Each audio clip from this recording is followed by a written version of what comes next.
Hello students, previous video में हमने quadratic equation chapter के बारे में पढ़ा है फर्स्ट पार्ट में कि कैसे हम क्वाड्रेटिक इक्वेशन को पहचान सकते हैं, उसका स्टैंडर्ड फॉर्म, कोई भी इक्वेशन अगर दिया है उसे सॉल्व करके क्वाड्रेटिक इक्वेशन के फॉर्म में कैसे कन्वर्ट करें and all.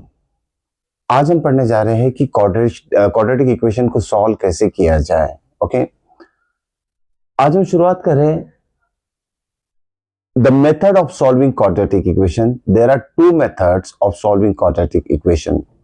Method number one is factorization method. Method one is factorization.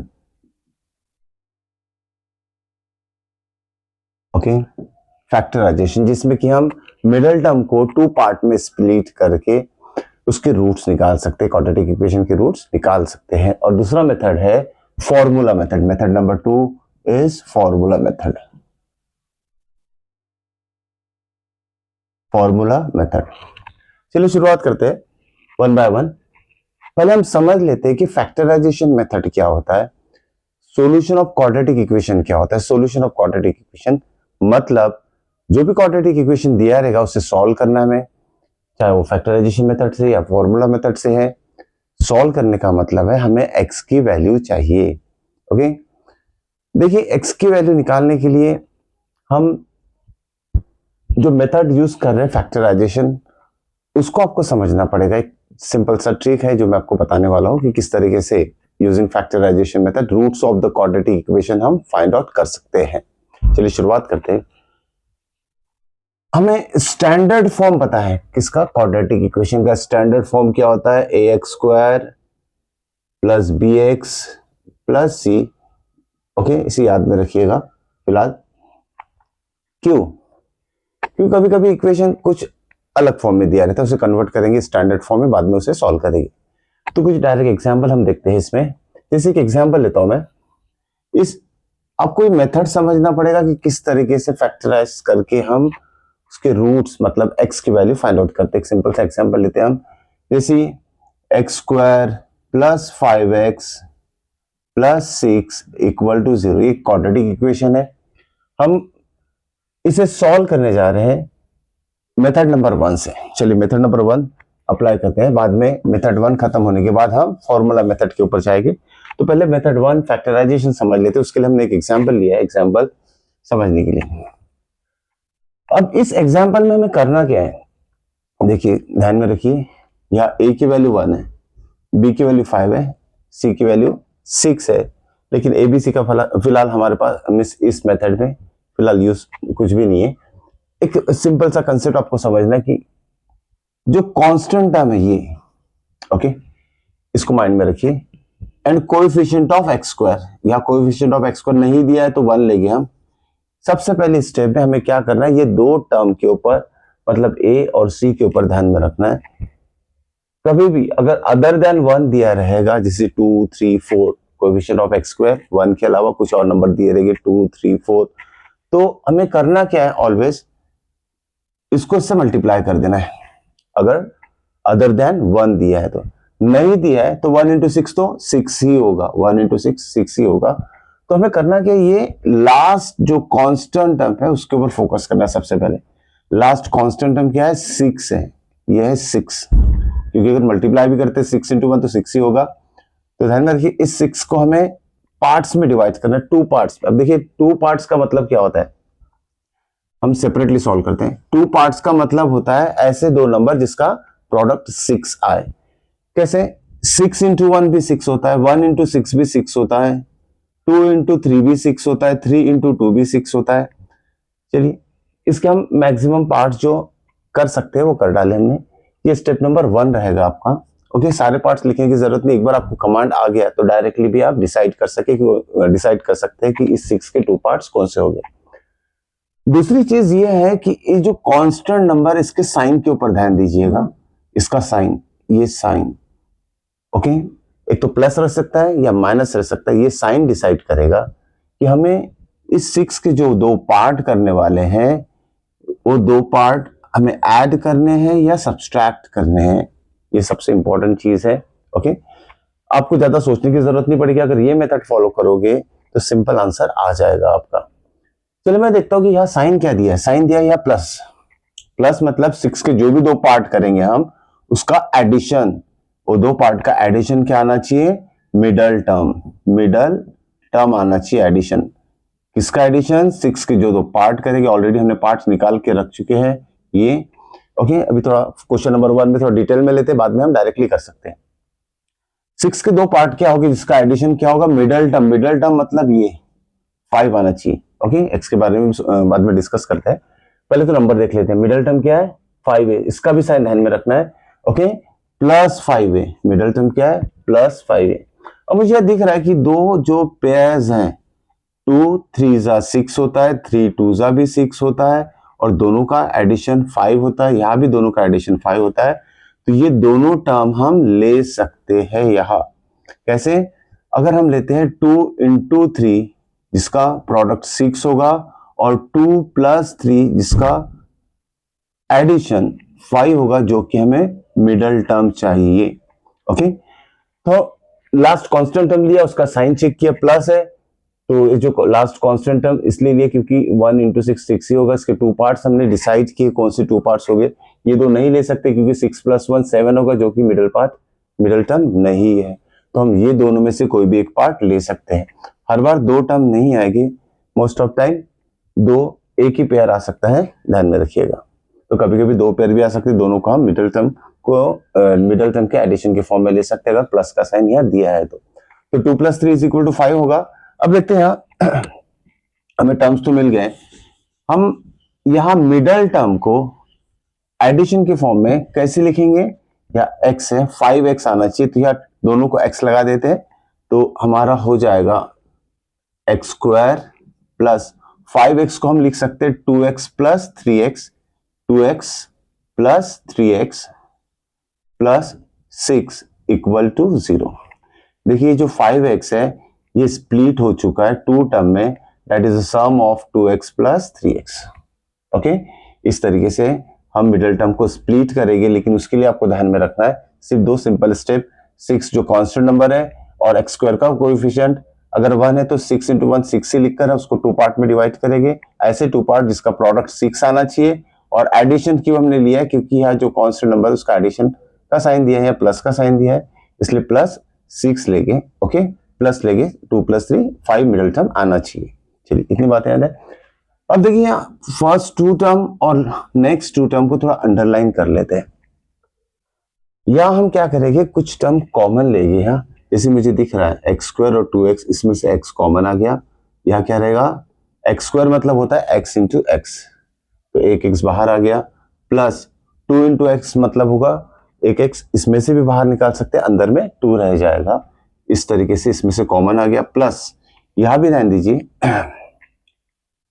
3x + 6, इसमें से 3 अगर कॉमन ले लेते हैं, 3 अगर बाहर आ गया तो यहां रहेगा x, और हमें पता है 3 2 6 होता है, 3 अगर बाहर आ गया तो यहां रहेगा 2, दैट इज इक्वल टू 0। इस स्टेप में हमें दिख रहा है कि ये जो दो ब्रैकेट है फिर से कॉमन आ गए। ओके और बीच में प्लस साइन है, तो इस सेम ब्रैकेट को फिर से हम कॉमन ले सकते हैं लाइक दिस x + 2, और नेक्स्ट ब्रैकेट में जो रिमेनिंग टर्म रह जाएंगे x और +3 उसे लिखा जाएगा x + 3 and whole equal to 0, ऐसे ही चलेगा। ओके इस तरह से इसको हमने फैक्टराइज कर दिया है। दो फैक्टर है ब्रैकेट मल्टीप्लिकेशन के फॉर्म में, तो इसे फैक्टराइज कर दिया है। जब फैक्टराइजेशन हो जाएगा then we write here either x + 2 = 0, और हम लिख सकते हैं इसमें x + 3 = 0। तो यहां क्या आ जाएगा मेरा, x + 2 0 है तो x = -2 आ जाएगा इसका आंसर, और x + 3 0 है तो x = -3। तो x की यहां मुझे दो वैल्यू मिली है, -2 -3। इसी को हम, इस वैल्यूज ऑफ x को ही हम रूट्स ऑफ क्वाड्रेटिक इक्वेशन बोल सकते हैं। Therefore roots are right -2, -3। इस तरीके से हम आंसर फाइंड आउट कर सकते हैं। तो एक बार रिपीट कर देते हैं, कांस्टेंट टर्म पे ध्यान देना है, उसके साइन पे ध्यान देना है। कांस्टेंट टर्म के 2 पार्ट करना है जिसका प्रोडक्ट ये आना चाहिए, और सम मिडिल टर्म आना चाहिए विद साइन। ओके चलिए और एक एग्जांपल देखते हैं, थोड़ा और आइडिया आ जाएगी डिफरेंट टाइप के क्वेश्चन लेंगे तो। ये हम अभी एनसीईआरटी के कुछ सॉल्व एग्जांपल में से लेते हैं, एनसीईआरटी सॉल्व एग्जांपल। ओके, जैसे एग्जांपल नंबर 3 दिया है यहाँ एनसीईआरटी में, example 3, find the roots of quadratic equation 2x² - 5x + 3, 2x² - 5x + 3 = 0। इसके पहले वाला जो क्वेश्चन हमने लिया था उसमें x² का कोएफिशिएंट था 1, लेकिन यहाँ 1 नहीं दिया, 2 दिया है। तो हमारा सिंपल सा कंसेप्ट है, जो भी x² का कोएफिशिएंट रहेगा अदर देन 1 रहे या 1 रहे, 1 रहेगा तो कांस्टेंट ही लेके, क्योंकि 1 × कांस्टेंट तो वही होगा, लेकिन 1 के अलावा दूसरा नंबर अगर रहता है तो उसको हम इससे मल्टीप्लाई करेंगे। 2 × 3 कितना हो जाएगा हमारा 6, डायरेक्टली लिख सकते हैं 6। चलिए यहाँ भी 6 ही आया हमारा, लास्ट समय में भी 6 आया था।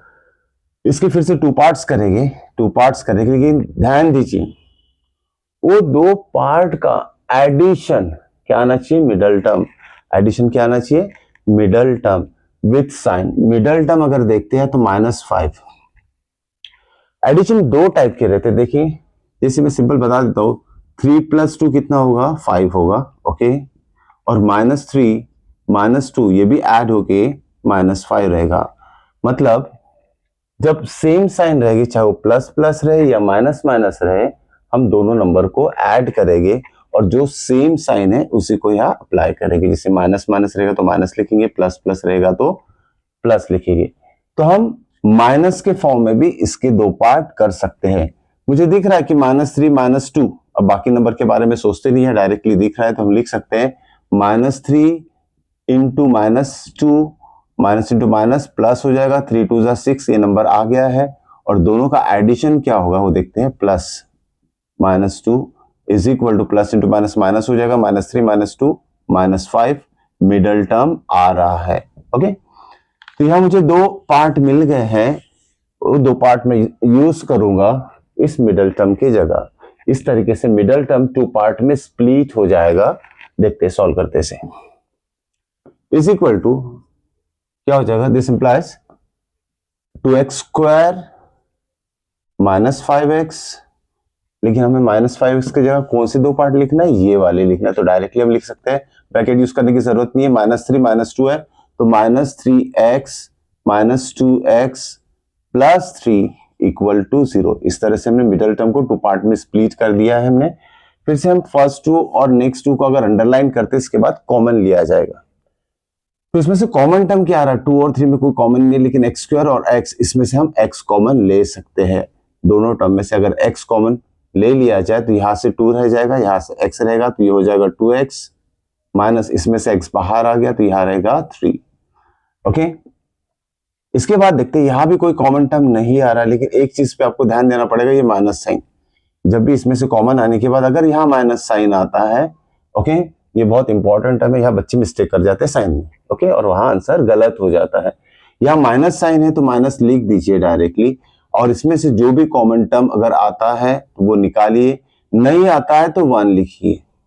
मुझे दिख रहा है इसमें कुछ भी कॉमन टर्म नहीं है, ना तो x है ना नंबर है, इसलिए मैंने यहाँ 1 लिखा। 1 कॉमन ले सकते हैं, लेकिन एक चीज ध्यान में रखिए, जब भी हम कॉमन ले लेंगे, -1 कॉमन हो गया इसमें, तो दोनों का साइन क्या हो जाएगा, चेंज होगा। -2x का +2x हो जाएगा और +3 का -3 होगा।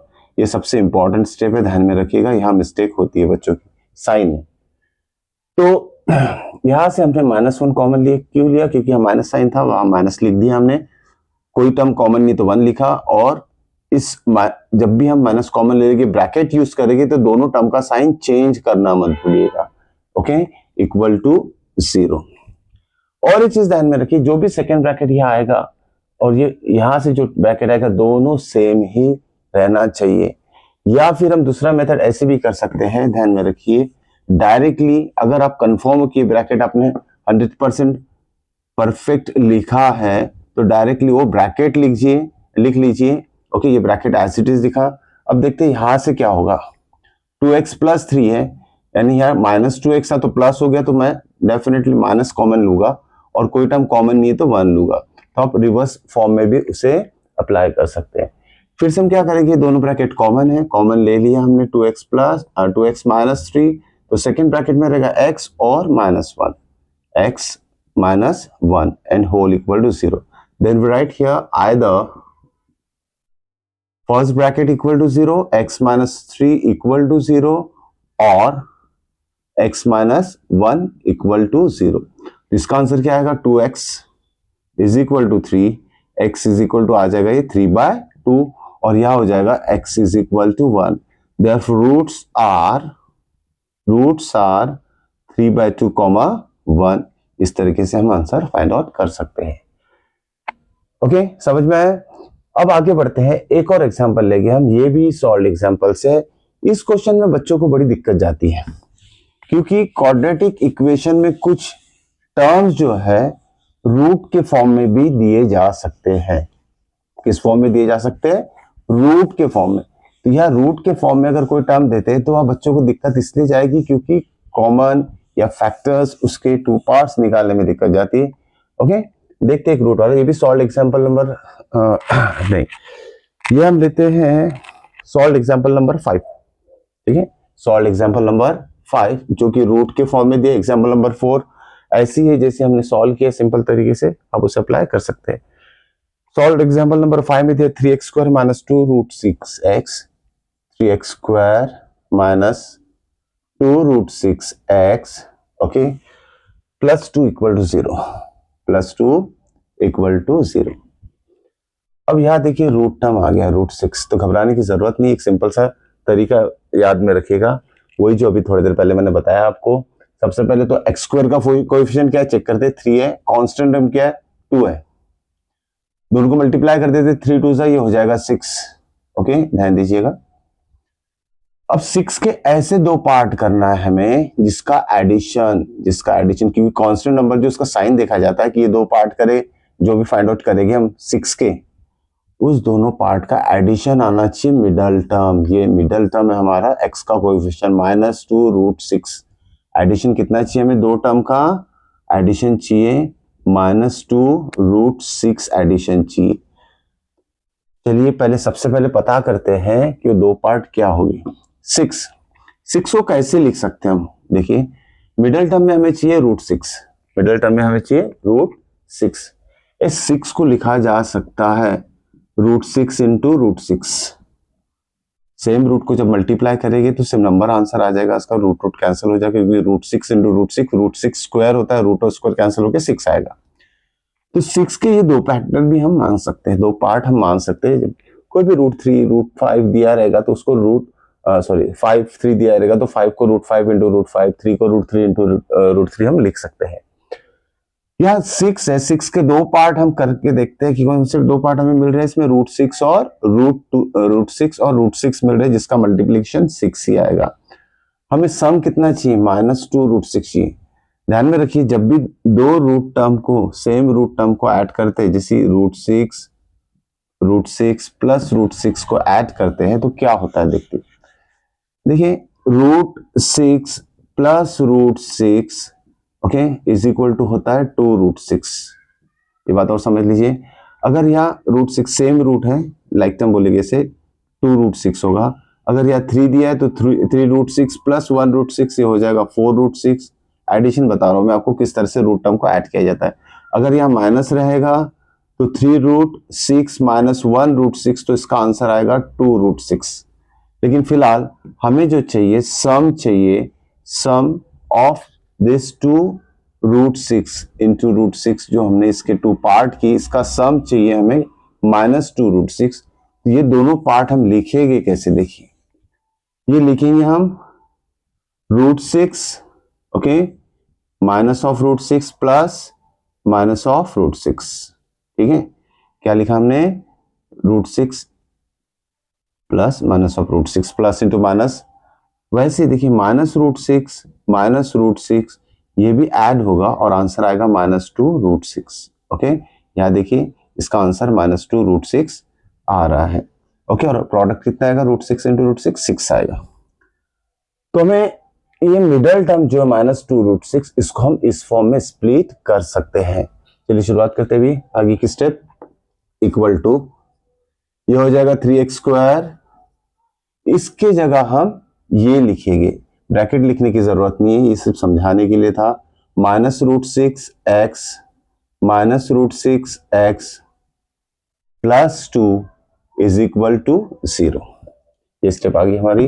अब इसे आगे क्या करेंगे हम, इसको कॉमन निकाला जाएगा इसमें से फर्स्ट टू और नेक्स्ट टू टर्म में से। अब देखते कॉमन के लिए भी या 3 है या √6 है, या बच्चे लोग थोड़ा कंफ्यूज हो जाते हैं कॉमन निकालने में, तो वो चीज सीखिए जरा। 3 देखिए 3 को हम लिख सकते हैं, 3 को हम लिख सकते हैं √3 इंटू √3, ओके। और √6 तो ऑलरेडी है, √6 को भी हम इस तरह से लिख सकते हैं √2 इंटू √3, √2 इंटू √3, दोनों का प्रोडक्ट √6 आएगा, ये दोनों का प्रोडक्ट 3 आएगा। हमें पता चल गया कि यह 3 में √3 है और √6 में भी 3 है, तो ये दो टर्म कॉमन इसमें से आएंगे। अगर आपको साइड में नहीं करना है तो इसी में आप कर सकते हैं, ओके। √3 को हम लिखेंगे √3 इंटू √3 इंटू x² माइनस √6 को लिखा जाएगा √2 इंटू √3 इंटू x। यहां भी √6 को हम लिखेंगे √3 इंटू √2 x प्लस, जैसे 3 को √3 इंटू √3 लिखते हैं वैसे 2 को हम √2 इंटू √2 लिख सकते हैं। तो हमारे जो ऊपर वाली जो स्टेप थी इसको थोड़ा हमने डिटेल में लिख लिया है ताकि कॉमन निकालने में दिक्कत ना हो, ओके। अब देखिए क्या कॉमन निकलेगा, दोनों टर्म में से कॉमन निकालना। यहाँ √3 कॉमन दिख रहा है मुझे, सेम दिख रहा है, या x² में से x, यहाँ √3x मेरा कॉमन आ जाएगा, √3x। ब्रैकेट में क्या बचेगा, एक √3 बाकी रह जाएगा और एक x बाकी रह जाएगा, माइनस ये √3x अगर बाहर आ जाता है एज अ कॉमन टर्म, अंदर रह जाएगा √2। इस तरीके से मैंने इसमें से कॉमन निकाला है। याद देखिए थोड़ी देर पहले मैंने बताया था आपको, अगर बहुत ज्यादा कंफ्यूजन है, अगर आपने फर्स्ट टर्म परफेक्टली कॉमन ले लिया है तो दूसरा ब्रैकेट एज इट इज इस फॉर्म में यहाँ आना चाहिए। तो डायरेक्ट में लिखते हुए देखते कॉमन निकालते हैं हम। इसमें क्या कॉमन टर्म दिख रहा है मुझे, √2 कॉमन दिख रहा है, ओके, सिर्फ √2 ही कॉमन दिख रहा है, तो √2 कॉमन ले लेते हैं। थोड़ी देर पहले मैंने बताया आपको कि जब भी माइनस साइन रहेगा तो डायरेक्टली माइनस पहले लिखिए, और इस माइनस के वजह से दोनों जो टर्म है उसके साइन चेंज हो जाएंगे। जैसे इस टर्म का साइन माइनस है तो प्लस हो जाएगा यहाँ, लेकिन √2 बाहर आ चुका है, अंदर रहेगा √3x, और इसका भी साइन या प्लस का माइनस हो जाएगा √2। अब हम चेक कर सकते हैं दोनों ब्रैकेट ये और ये सेम है क्या, यस बोथ आर इक्वल। फिर से हमें दोनों ब्रैकेट को कॉमन लेंगे, √3x माइनस √2, ये पहला ब्रैकेट हमारा, और दूसरा ब्रैकेट में remaining term √3x √3x minus √2 equal to 0 लिखेंगे। Then we write either first bracket 0 or second bracket 0, therefore either √3x minus √2 equal to 0, तो और second bracket √3x minus √2 equal to 0। तो x की value क्या आ जाएगी, √2 उधर चले जाएगा तो प्लस √2 डिवाइडेड बाय √3 आएगा, और यहाँ भी x इज इक्वल टू होगा √2 अपॉन √3। यहाँ मुझे एक चीज नजर आ रही है, दोनों x की वैल्यू सेम है, तो क्वाड्रेटिक इक्वेशन में जब भी सॉल्यूशन फाइंड करते हैं तो x की वैल्यू इक्वल भी आ सकती है, इसको बोल सकते हैं हम रूट्स आर इक्वल, ओके। तो इस तरह से हमने सॉल्यूशन निकाल लिया है, okay. Roots are √2 by √3 comma √2 by √3, इस तरह से हम फाइनल आंसर लिख सकते हैं। तो ये हो गया तरीका हमारा फैक्टराइजेशन का। कुछ और सम मैंने यहाँ मेंशन किए हैं रूट वाले, ओके, जिससे आप प्रैक्टिस कर सकते हैं। और एक्सरसाइज 4.2 के भी कुछ सम यहाँ दिए गए हैं। जैसे एक और सम लेते ही आप क्वेश्चन नंबर 4 जो फ्रैक्शन के फॉर्म में दिया है, ओके, चलो उसे देखते हैं हम। फ्रैक्शन वाले सम भी क्वाड्रेटिक इक्वेशन में दिए रहते हैं, जैसे फ्रैक्शन 1/8 दिखाई दे रहा है, उसे लेते हैं हम ताकि सारा कंफ्यूजन आपका दूर हो सके। इसमें दिया है 2x² minus x plus 8, 2x² minus x plus 1/8 equal to 0। अब इसे सॉल्व कैसे करेंगे, सबसे पहले इसे स्टैंडर्ड फॉर्म में कन्वर्ट कर लेते हैं। स्टैंडर्ड फॉर्म तो ऑलरेडी दिया है, फ्रैक्शन हटा देते हैं, ये बोल सकते हैं हम। फ्रैक्शन हटा देते हैं मतलब यहाँ डिनोमिनेटर में जो 8 है उसे हटा देते हैं। उसको हटाने के लिए क्या करना पड़ेगा, through out, left to right, through out अगर हम 8 से मल्टीप्लाई कर देते हैं तो ये 8 हट जाएगा। चलिए लिखते हैं मल्टीप्लाई थ्रू आउट बाय 8। चलिए सारे टर्म को हम 8 से मल्टीप्लाई कर देते, ये हो जाएगा आपका 8x square minus 8 into x plus 8 into 1/8 equal to 0। 8 cancel हो जाएगा, 0 इंटू 8 भी कर देते हैं हम, तो हमारा सिंपल क्वाड्रेटिक इक्वेशन आ जाएगा 8x square minus 8x plus 1 equal to 0। Okay, into 2 भी है यहाँ, ध्यान दीजिए 2 इंटू 8 करेंगे तो 16 हो जाएगा, यहाँ 16 ध्यान में रखिएगा। ओके, अब हमें वही चीज अप्लाई करना है। 16 x स्क्वायर का कोएफिशिएंट 16 है, लास्ट कांस्टेंट 1 है, 16 1 जा 16 होगा। 16 के 2 पार्ट करना है जिसका एडिशन मिडल टर्म -8 आना चाहिए। तो मुझे पता है 4 इंटू 4 कितना हो जाएगा, 16 होता है, लेकिन -4 इंटू -4 भी 16 होता है, और -4 इक्वल टू -8 होता है। इस तरीके से हम इस -8 को हम -4 और साथ में x के फॉर्म में एक्सप्रेस कर सकते हैं। तो चलिए लिखते हैं इसमें next step, 16x square -4x plus 1 equal to 0। फिर से अंडरलाइन कर लेते हैं, कॉमन निकालते हैं, इसमें से 4x कॉमन आ जाएगा, यहाँ रहेगा 4x माइनस 1, इसमें से -1 कॉमन आ जाएगा, यहाँ रहेगा 4x माइनस 1 इक्वल टू 0। फिर 4x माइनस 1 कॉमन ले लेते हैं, 4x माइनस 1, और नेक्स्ट ब्रैकेट में भी 4x minus 1 the whole equal to 0। Then we write here either 4x first bracket equal to 0 और second bracket 4x minus 1 equal to 0। इस तरह से x की वैल्यू आएगी 1/4, यहाँ भी x की वैल्यू आएगी 1/4, तो यही इसके रूट्स कहलाएंगे। इस तरीके से हम क्वाड्रेटिक इक्वेशन को, ऐसे बहुत सारे एग्जांपल है प्रैक्टिस के लिए ले सकते हैं, सॉल्व करके देखिए तो आपके रूट्स डेफिनेटली आएंगे। ओके, तो ये हो गया हमारा क्वाड्रेटिक इक्वेशन में factorisation method, how to solve the quadratic equation using factorisation method. और एक चीज बताना चाहूंगा मैं, जो भी क्वाड्रेटिक इक्वेशन है उसको जब आप सॉल्व करने जा रहे हैं, चाहे आप फैक्टराइजेशन मेथड यूज कीजिए या फॉर्मूला मेथड यूज कीजिए, कोई भी मेथड से अगर सॉल्व करोगे तो आपका जो आंसर है सेम ही आएगा। एग्जाम में क्या है कि ये पूछा जाता है सॉल्व, ऐसे मेथड नहीं पूछते, कभी कभी मेथड पूछा, यूज द फॉर्मूला मेथड या यूज फैक्टराइजेशन मेथड, लेकिन जब वर्ड प्रॉब्लम्स हम करते हैं तो उसमें कोई डेफिनेट मेथड ऐसे मेंशन नहीं रहती कि इसी मेथड को अप्लाई कीजिए। आपको जो सुटेबल लगती है, इजी लगती है, वो मेथड से आप वो क्वाड्रेटिक इक्वेशन सॉल्व कर सकते हैं। और एक चीज बात बताना चाहूंगा, मैं सबसे पहले आपको ये पूरा इसका कंसेप्ट बहुत अच्छी तरीके से समझाने जा रहा हूँ, ये सब समझा चुका हूँ फैक्टराइजेशन मेथड। एंडिंग में सबसे पहले हम मेथड सीख लेते हैं, how to solve the quadratic equation using factorisation formula method, और बाद में लास्ट के वीडियो में हम सारे वर्ड प्रॉब्लम इकट्ठा लेने वाले एनसीईआरटी से और कुछ एक्स्ट्रा बोर्ड लेवल के। ओके, तो नेक्स्ट मेथड हम देखने जा रहे हैं formula method. Next method is formula method.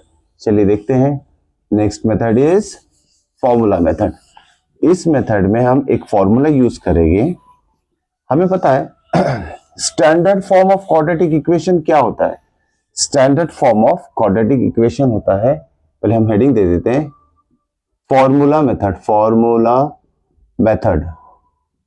Method. अब देखिए, standard form of quadratic equation होता है ax square plus bx plus c equal to 0। Okay, ये स्टैंडर्ड फॉर्म होगा, ABC आर कॉन्स्टेंट्स। अब एक फॉर्मूला है, फॉर्मूला किस लिए यूज करेंगे, to find the values of x। हमें 2x की वैल्यूज मिलेगी, वो कैसे फाइंड आउट कर सकते हैं, इस फॉर्मूले से, -b plus minus root of b square minus 4ac upon 2a। ये हो गया हमारा फॉर्मूला। इसमें ABC की वैल्यू हम यहां से जो भी गिवन क्वाड्रेटिक इक्वेशन दिया रहेगा वहां से ABC की वैल्यू निकालेंगे, इसमें सब्स्टिट्यूट करेंगे और हमें x की 2 वैल्यूज मिलेगी। थोड़ा डिटेल में जाते हैं, रूट में कुछ टर्म दिए यहाँ, जैसे ये रूट में दिया b स्क्वायर माइनस 4ac, इस टर्म को बोला जाता है, थोड़ा ध्यान में रखिएगा, इसके बारे में बताते हैं, डिस्क्रिमिनेट बोला जाता है, D for discriminant, it is represented by B square minus 4ac। ये जो डिस्क्रिमिनेट है ये नेचर ऑफ रूट डिसाइड करता है, नेचर ऑफ रूट डिसाइड करता है। देखिए 3 तरीके से आपके x की वैल्यूज आ सकती है जिसी को हम रूट बोलते हैं। पहला आएगा, जिससे पहले हमने जो एग्जांपल देखा उसमें इक्वल रूट्स आए, roots are real and equal. Real मतलब रैशनल, इरैशनल कुछ भी आ सकता है। दूसरा रियल एंड डिस्टिंक्ट, इक्वल मतलब दोनों जो x की वैल्यू है दोनों सेम रहेगी, उसको बोलेंगे रियल एंड इक्वल रूट। दोनों x की वैल्यू अगर अलग अलग आती है तो उसको real and distinct, distinct means different roots बोल सकते हैं। और जब थर्ड केस में नो रियल रूट्स यूज करते हैं, सारी चीजें मैं लिखा के देता हूं, नो रियल रूट्स क्या होते हैं, उसे हम सॉल्व क्यों नहीं कर सकते हैं, ये सारी चीजें हम अभी देखते हैं। सबसे पहले डी फॉर डिस्क्रिमिनेट, ये डिस्क्रिमिनेट की जो वैल्यू आएगी बी स्क्वायर माइनस 4ac, हम गिवन क्वाड्रेटिक इक्वेशन से बी ए सी की वैल्यू सब्स्टिट्यूट करके इसकी वैल्यू हम निकालेंगे। ओके, तो ये डिस्क्रिमिनेट क्या डिसाइड करता है, nature of root, what, nature of roots. Okay, क्या डिसाइड करता है, नेचर ऑफ रूट्स। चलिए शुरुआत करते हैं इसे, नेचर ऑफ रूट। इसमें पहला टाइप है नेचर ऑफ रूट में, if d is greater than equal to 0, या फिर ऐसे भी बोल सकते हैं हम, B square minus 4ac is greater than 0, then roots are, इसके लिए हम लिख सकते हैं roots are real and distinct. Distinct मतलब डिफरेंट, ग्रेटर देन 0 चाहिए तो रूट्स क्या हो जाएंगे, रियल एंड डिस्टिंक्ट होंगे। Case number 2, if value of d is equal to 0, d अगर 0 हो जाता है मतलब रूट पूरा 0 हो जाएगा। ये सबसे इंपॉर्टेंट केस है, ध्यान में रखिए, बोर्ड में एग्जाम पूछते, बोर्ड एग्जाम में इससे रिलेटेड क्वेश्चन पूछे जाते हैं। If d is equal to 0 मतलब डिस्क्रिमिनेट की वैल्यू 0 अगर आती है तो क्या होता है, यहां लिखेंगे roots are real and equal, लिखेंगे यहां रियल एंड इक्वल। ये बहुत इंपॉर्टेंट कंसेप्ट है, ध्यान में रखिएगा। और थर्ड है, इसमें x की दोनों वैल्यू सेम आएगी, इसमें x की दोनों वैल्यू अलग आएगी, ये कंडीशन ध्यान में रखिएगा। इससे रिलेटेड क्वेश्चंस भी हम सॉल्व करने जाएंगे। If d is less than 0, ध्यान में रखिए, लेस देन 0 का मतलब होता है d की वैल्यू नेगेटिव आएगी, -1 -2 -3 कुछ भी आ सकता है, d की वैल्यू फ्रैक्शन के फॉर्म में भी आ सकता है। ऐसी कंडीशन में यहां हम लिखेंगे no real roots. Okay, no, इसमें रियल वर्ड याद रखिएगा, no real means roots real नहीं रहेंगे। अब थोड़ा बार बार बहुत जगह आपने सुना होगा ये नो रियल रूट्स होता क्या है, थोड़ा उसके बारे में जानकारी दे देता हूं।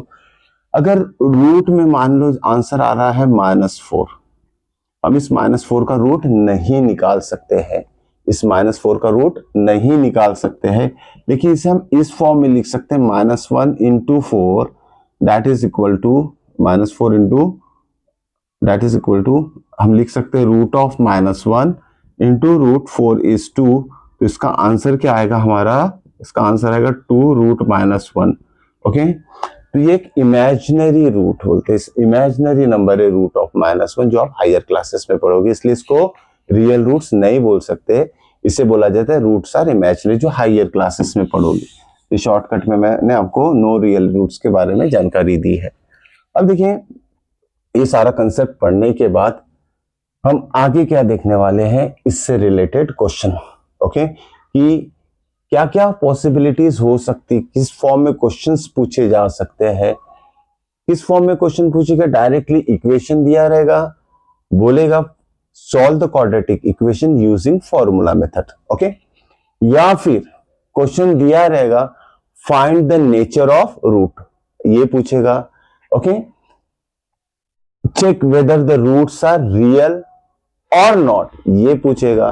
तो इस तरीके से बहुत सारे क्वेश्चंस इस टॉपिक के ऊपर बनते हैं और ये बहुत इंपॉर्टेंट टॉपिक है, मोस्ट चांसेस रहते हैं ज़्यादा से ज़्यादा इसमें से एक आधा क्वेश्चन ज़रूर बोर्ड एग्जाम में आए।